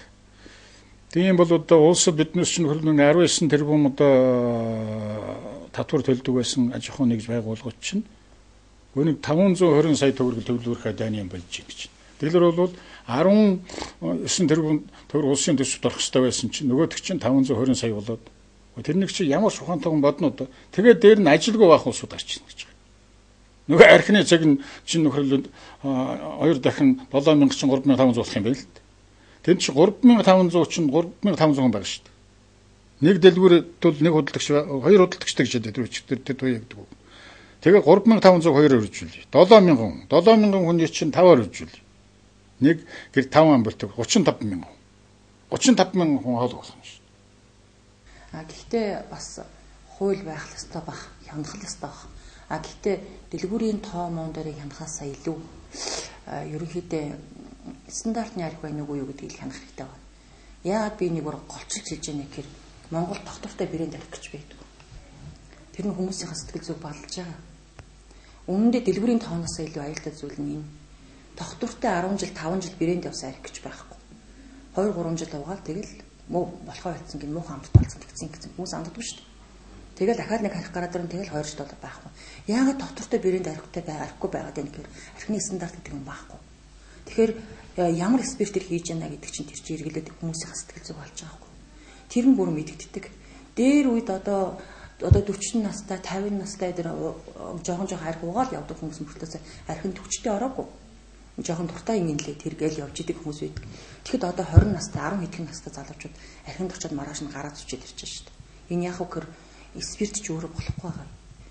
Техник спиртүүд байгаа. Тийм учраас хүмүүсийн оюун санаа сэтгэл зүг аягүй хордуулж байгаа. Тэгээ энэ нэг одоо их хурлын эрхэм гишүүд маань батлах юм болов яах юм бол гайхал харж байна л да. Тэмдэгтийн хураамжийн тухай хууль гээд 2010 онд манай хөдөлгөөнийхэн бас зүтгүүлсээр агаад батлуулаад авсан шүү дээ. Архины жишээ нь спирт үйлдвэрлэдэг, спирт согтууруулахундаа үйлдвэрлэдэг үйлдвэр дээр жилд 200-аас 250 сая төгрөг нэг тэмдэгтийн хураамж авахдаа 200-аас 250 сая төгрөг тэмдэгтийн хураамж авдаг. Ресторан том найт клабууд дээр бол жилд 100-аас 150 сая төгрөг тавья. Жилд биш энэ тэмдэгтийн хураамж авахдаа 100-аас 150 сая төгрөг авдаг тавьдаг бай. Тэмдэгтийн хураамжийг 5 жилд нэг сольжээ. Өгчээ. Кафе энэ пабууд дээр бол юу яая? 15-аас 25 сая төгрөгөөр тавьжээ. Тэгээд тэмдэгтийн хураамжин дээр ингэсэн чинь энэ хурлын гишүүд чинь уулын бид нар лоббицараа батлуулсан. Тэгээд энэ өөр хангааны хэсэг нөхдүүд тухайн үед хууль муулийн новшруулж хэрэгжүүлэхгүй байсаар агаал энэ хууль зүйн сайд нэмдэрж байсан нөгөө шударга яриад байдаг сайд маань. Тэгээд тухайн үед эдгээр новшруулсаар агаад энэ хуулийг хэрэгжүүлэхгүй 3 сар болгоцсон байхгүй. Тэгээ хууль хэрэгжихгүй 3 сар болсон чинь сэмхэн хуульдад эдгээр чинь тэмдэгтийн хураамжийг 300 мянга болгоцсон байхгүй юу? 15 мянгаас нь яг нэмсэн л дээ. Ийм хийдэг улсуудад за ерөнхийдөө яг зүгээр энэ одоо өндөр хөгжилтэй орнуудад бол энэ архины одоо тийм хууль одоо маш өндөр хэмжээнд боловсрогдсон байдаг юм байна л да. Орхон аймгийн хэмжээнд 150 орчим мянган хүнтэй газруудад чинь 30 дэлгүүр яваад л да. Тэгэхэд одоо жишээ нь төртөө төргөө одоо дээрээс ёс заншны уламжлалаар болцоод баяр ёслож юм цагаан сар тийм ээ.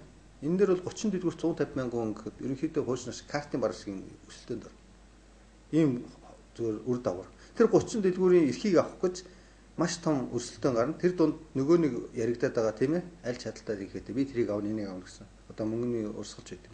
Ийм сөрөг удаагуур гарах гэсэн миний хувийн бодол байдаг л да. Одоо бүр яах юм гэнэ одоо 2000 хүний дунд нэг архины дэлгүүр байх юм шаардах гэж шүү дээ. Тэгээ одоо нөхөрлөл би архиулж явахын тулд бол одоо тэгэл нэг сүмөөс нөгөө сүмөөрөө гараад мөртөө давхих юм байна л дээ. Машин. 2000 хүнтэй сум байна шүү дээ. Тэр сум чинь архин дэлгүүр авах юм чинь би нөгөө сум руу ганц шил архи болж явахын тулд давхихаас өөр байхгүй шүү дээ. Ийм хогийн юм одоо хуулинд оруулж шивж шүү дээ. Архи дурхандаар үйлчлдэг одоо баар цэнгэрийн газрууд байна шүү дээ. Энийгээд жоохон би цөөлөд өгчөө зүгээр мөнгөж байгаа шүү дээ. Одоо насан туршийн одоо баян архи уух газар болохоор баарлуу дахин орчиж байгаа шүү дээ юм тийм нуугдмал нэг кафе руу ороо орчдөг ч юм уу. Энэ байдлыг л жоохон журамдаад өгчөөл тэрийг бол нэг буруутгаад байгаа юм байхгүй болов. Тэгээд цаашдаа бол архины сектор төвчдгөө хуулийн шинжлэх найрал бол ер нь хэрэгтэй л дээ. Нийгэмд бол ер нь.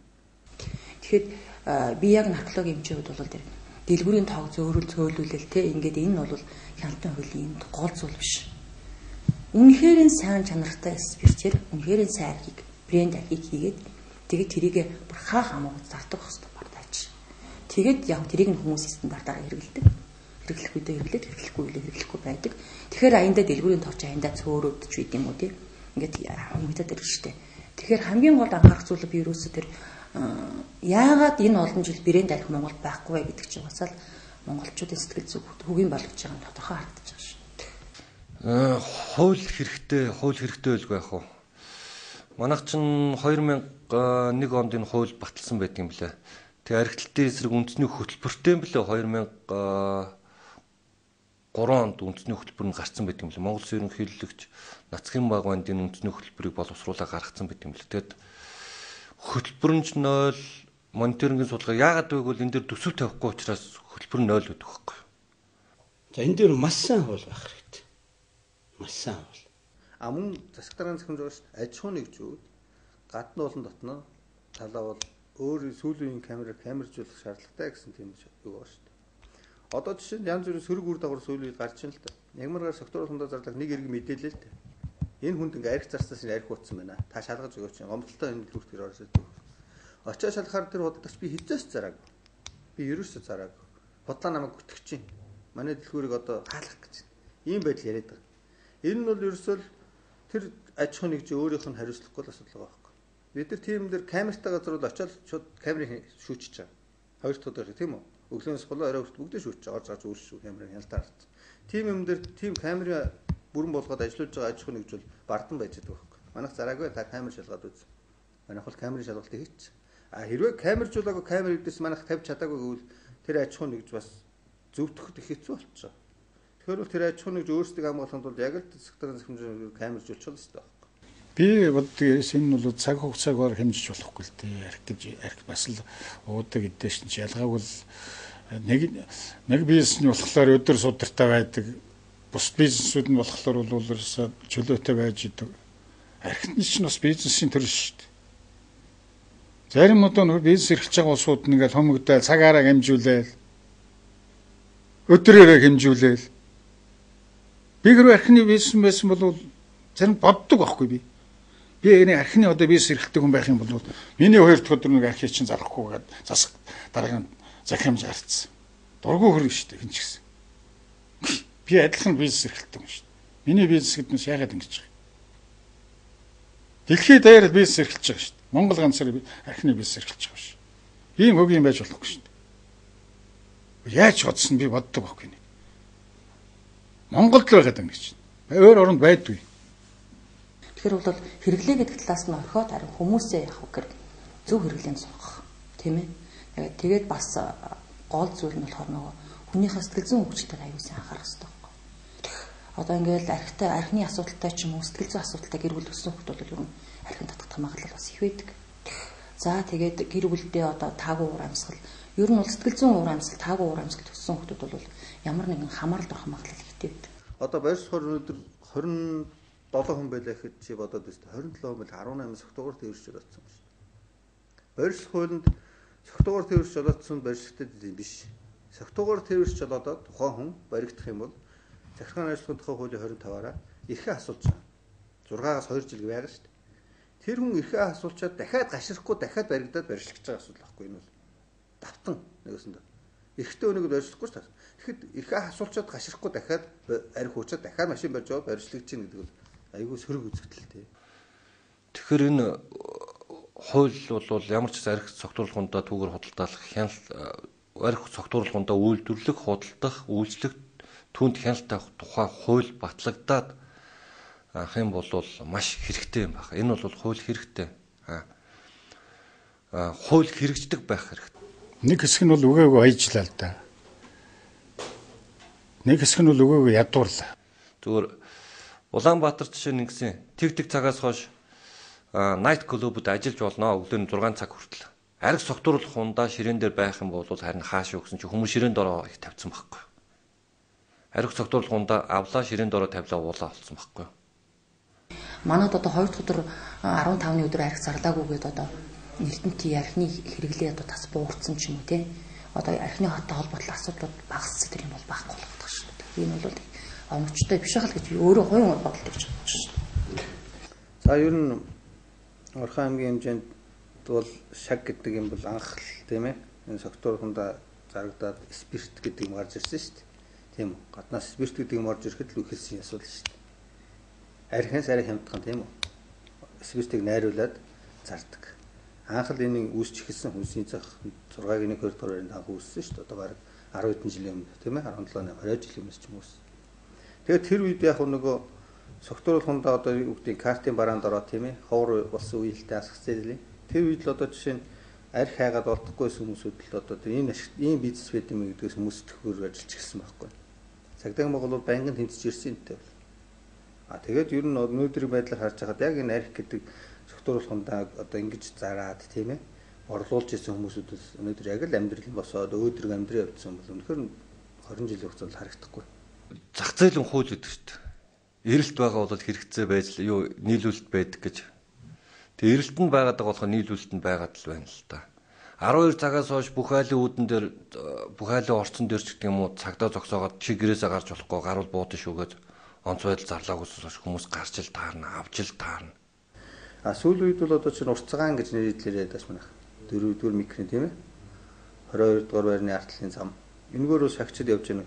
Энэ бол яг бас нэг хүмүүсүүдийн нэг архиа найруулахаа байцсан ч гэсэн хүмүүсүүдийн хэрэгцээ одоо чинь Орхон аймагт 12 цагаас хойш согтууруулахундаа холдохгүй шүү дээ. Мөн хуулиндаа тийм байна чинь. Мөн 2 дахь мегмар гараг сар үрийн 15 ч гэдэг юм уу. Ийм өдрүүдэд хүмүүс одоо шаардлагатай архи хайд юм л да. Тэгэхээр энэ архийг хангахын тулд одоо шагшд гэж одоо бас нэг хэсэг нөхдүүд бол гарч ирээд байгаа юм л да. Одоо жишээл архийг 10,500 ч авд юм уу. Энийг яг тэр годомжон зөксөхдөө 20,000 төгрөг зарцдаг юм. Тэгэхээр хүмүүсүүд архи олдохгүй өмчгөл тэндээс амарчилж авах юм байдал гараад байгаа юм. Энэ байдлыг дасан зогсоохоор ер нь бол үе тэмцээд бол манайх нэлээд өрдөнгө өгөхгүйсэн байхгүй. Баригдахгүй цагдаагийн гарлаа гэхээр нэг гараал шалгалт хийгээд баригдахаар за цагдаагийн гарч гээд нугад алуулцдаг. Нугад нэлцдэг юм. Энийг тасан зогсоохонд бол бас манай Орхон аймгийн цагдаагийн газар нэг шийдлийг асуулт ясвал одоо энэ 2014 оны 10 сараас эхлээд тасралтгүй одоо цагдаагийн албагчид ажиллуулж нэг бас нойр айлын асуулт. Орой 8 цагаас гаргаад шөнийн 5 үүрийн 5 цаг хүртэл яг тэр цэгүүдийг барьж авч илрүүлэх. Одоо өдөр болгон шүү дээ чи боддоо цагдаагийн албагч ээлж ир. Хөөлж өрчөөд бид нар чи өдөр хүнийг илүү цагаар шилжүүлж шүү дээ. Дандаа шөнийн цагаар. Өдөр болгон. Үүндээ бол одоо ер нь тийм тэрийг бол нэлээд журмалсан гэж бодож байна би. Ер нь бол тэр хаваар бол одоо ер нь хүн үзэгдэхгүй. Харин цагдаагийнхан байгаа цагдаагийн ажиллаж байна. Цаашд ажиллах болно. Үнийг одоо би ер нь хийдэ бараг тасан зогсоот тэмцэн гэж бодож байгаа ер нь бол. Машины дугаар шүү дээ. Машины дугаарын хязгаарлалт гэж бол байх бах. Архины худалдааны хязгаарлалт нь бол архины нод хүчнийг багасгах мэдрэг бол үлгэр шүү дээ. Тэрний оронгоор зөв дэлгүүрүүдэд зардагаараа зараад харин тэр гудамжинд тэр зараад байгаа нөхдүүдчдийг аяндаа зараад ирэх алга болно шүү дээ. Хит нуурсан үнээртэй ямар ч стандарт нь арх юм билээ харанхууд. Урт цагаан магадгүй тэр чинь 12 цагаас хойш архисахаа уулчлалаа гарч ирсэн байхгүй юу?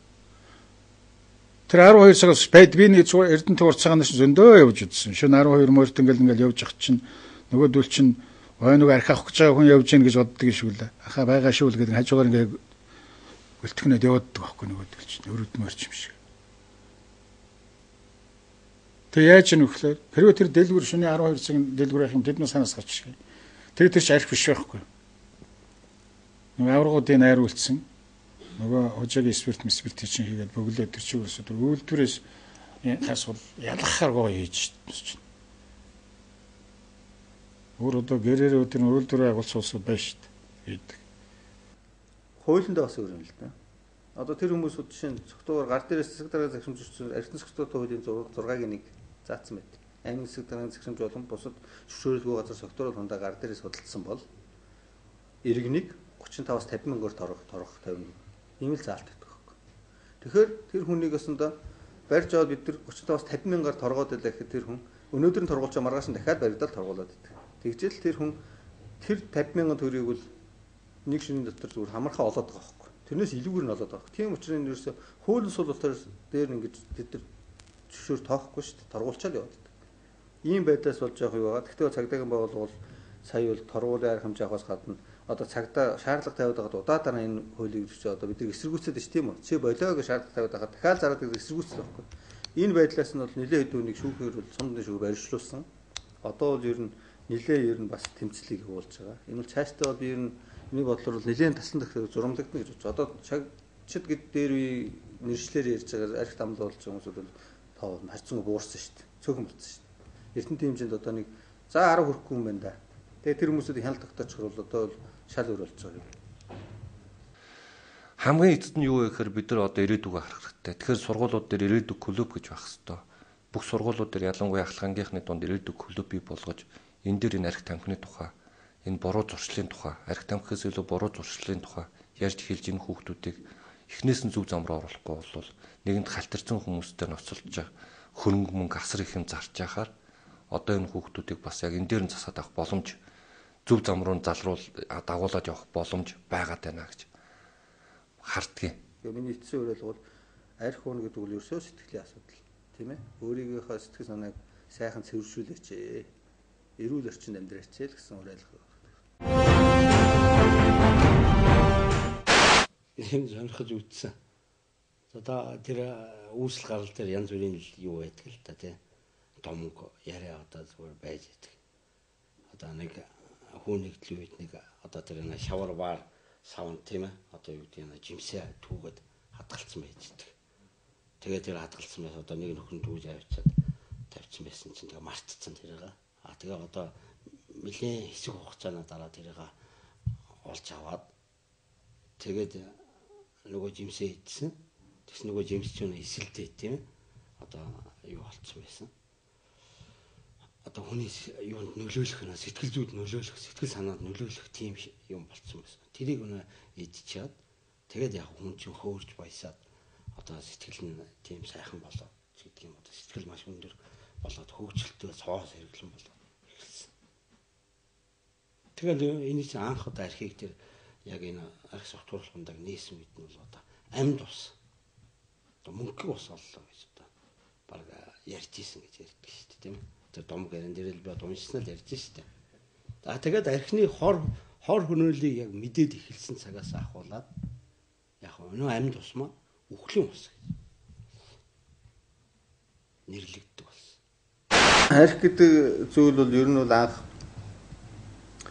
энэ юунаас л одоо Улаанбуудаа тийм ээ төмөс ногоо үүнийг одоо жишээ нь нэрх маягаар монголчууд нэрмэл арх гэдэг шиг анх нэржл одоо гашуун нэсэн тийм зүйл болохыг бол гаргаж ирж хүмүүс ууж хэрэглэж үтсэн байт юм байна л да. Энэ нь бол ерөнхийдөө нэрмлийн аргаар гаргаж ирсэн шүүсийн одоо уугаад тийм ээ уухад бол тэр хүний сэтгэл хөдлөл бол маш их өөрчлөгдөж тийм үү одоо донтч эхэлсэн байгаа юм л да маш гоё тийм ээ тухайн үедээ түүний баяр баясгалаар дүүрсэн үүнээс юм үүдэлтэй юм байлээ. Гэхдээ энийг бол одоо жишээ нь манайхан бол зүгээр баяр ёслолын үеэр тийм ээ одоо чинь өөрийн зүгээр нэг сайхан дурын өөрийн яг гоё хоол идэх шиг тийм үү өөрийн зөв боловсрол хэрэглээгээр хэрэглээл явхад бол бас тийм байх буруутгах зүйл биш л байгаа юм. Байх ёстой зүйлийн нэг гэхдээ энийг л монголчууд зөв боловсрол хэрэглээл цааш нь бол зүгээр одоо дэлгүүрийн зөвлөлийн дангуун дээр арх байж л идэх тийм үү. Одоо чинь талхыг одоо чинь хонуусан талхыг хүмүүс авдаг шүү дээ. Тэр шиг арх байж л идэх хүмүүс авахгүй тоохгүй л болчих хэрэгтэй л байхгүй. Тэр дэлгүүрд архиар хөөцөлтгүй л болчих болоо. Би бол ийм бодолтой. Тамхины хяналтын хууль дээр бол би бол өөр бодолтой. Зөв бэсикнээсээ тэгээд харин хяналтаа дутуу хайсан. Тэрний үр дүнд бол төрийн байгууллагын одоо захиргааны байгууллагын хуулийн байгууллагын нэлээд их ажилчид бол таминаас гарсан шүү. Тий. Манлайлал бас харагдчихсэн. Ер нь бол ийм хууль гарчлаа тий. Тийм учраас тамхиг бол одоо боли тий би одоо хүмүүсийн дэргэд ингэж байж болохгүй гэдэг манлайлалууд бол харагдчихсэн. Тийм учраас тамхины хяналтын хуулийг бол харин одоо боловсронгуй болгоод яавал илүү үр дүнтэй бидгийг одоо зузаад хад шангалаад ингэж явах. Яагаад тэгж байгаа гэхээр стандарт нь арих гэж тамхи гэж байдгүй. Стандарт яг стандартын шаардлага хангасан ямар ч хүний биед одоо баг доозоор хэрэглэхэд хэрэггүй тамхи гэж байхгүй. Тамхи бол тэр чигээр хор. Архийг бол яг хөөр тодорхой стандартаар 100 г-аар 50 г-аар яг тэгин гин биш хүнсний тэг спиртээр хэрэглээд те ингээд явхад бол бас гаж нөлөө байхгүй шүү дээ. Хэрэглээ шүү дээ чинь. Тийм учраас ч гэсэн бид нар хилээд байгаа нь тэр хүнсээ авахтаа тэднийг авах хэрэгтэй. Гэхдээ тамхиг бол хэзээ авч болохгүй л байхгүй. Даршийг уухад сайхан байдаг, даварч уул уйтай болдог. Даргархаж уул хар дарс ноён хүн зовлон болдог. Дарагдж уул хар дарс боол хүн зэвсэг болдог. Дандаа биш хаяа хүмүүс уух юм бол тэр эм болно гэж. Би нэг юм дөрвмөл мөр хэлж нөхрөл бас нэг цагаан сармаараа төрсөн өдрөөр нөхрөл нэг тоос төрөх дуртай. Чоймны нэг шүлэг үүд юм аа. Яг над арх гэдэг эдэг аль үед нь хин гэдэг чөтгөр нь гаргаж ирсэн бол доо гэж. Аль үед нь хин гэдэг борхон гарч ирээд устгах юм бол доо гэсэн нэг утгатай шүлэг байдаг ч юм. Зүгээр нэг л юмыг аюулсан ойлгох хэрэгтэй юм байна. Эдэний дээж арх гэдэг сүүнээс архийг гаргаж авдаг шүү дээ. Архинаас сүүг хідээж гаргаж авдаг байхгүй юу. Тэгээ эдэний дээж нь юу юм бэ гэхээр сүүл байгаа юм л та. Бид нар Чингис гэл цээжэд илдэх туртаа ард юм. Чингис хааны хэлсэн үг гэдэг. Амьдтай зэв дуулгыг газарт бүү хүргээ гэж. Энэ нь юу гэдэг юм гэхээр арх битгий уу. Арх уужин зэв дуулгаа газарт битгий унгаа гэсэн утга санаа хилээдсэн юм л та. Тэгэхээр энэ арх гэдэг юм аль олон зуун жилийн өмнөөс хүмүүс найр наадам хийх гэж гаргасан ирсэн юм уу та гэж. Зөвхөн би шашин номнууд энэ тентхийн Библийн судрагцаа эргүүлээд харж байхад тэр Иесус гэдэг нөхөрч нэг айлын хором дээр очивол хоромных нь дарсан дуусчин чинь бүх савнуудын усаар дүүргэж байгаа л ерөөгөл дарс болгочдөг юм блэ. Тэгэхээр энэ ч бүр бурхан морхонтойгоо зөвшөөрсөн л байдаг юм шиг байлаа шүү